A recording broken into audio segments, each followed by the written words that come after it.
President Bashar al-Assad dismissed pretty much everyone who has been taking part in protests against his regime as terrorists or armed criminals, foreign conspirators or religious extremists. He said there were many people in Syria who had legitimate political concerns and aspirations, but he said they are the ones who have not been protesting on the streets of Syria. But he said he wants to help them, and he believes the way to do that is through something called national dialogue.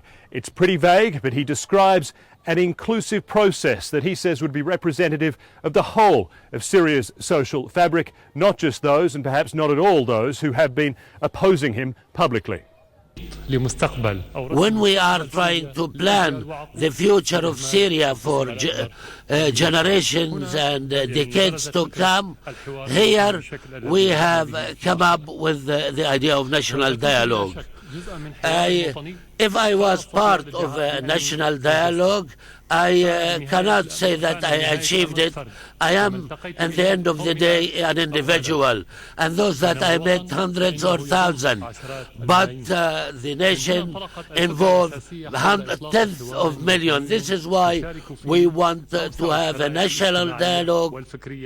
President al-Assad said only once that dialogue has taken place can Syria then move on to more substantial political reform, like changing the constitution to allow multi-party politics. But that doesn't look like it's going to happen soon.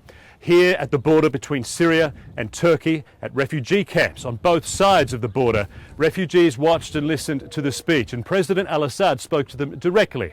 He said they should go home because their communities need them, and he promised them there would be no fallout, no punishment, no harassment from the Syrian military if they were to do so.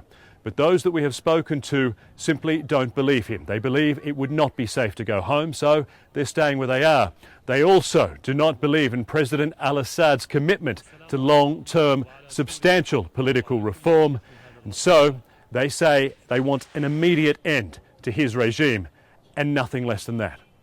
Phil Black, CNN, Givenchy by the Syria-Turkey border.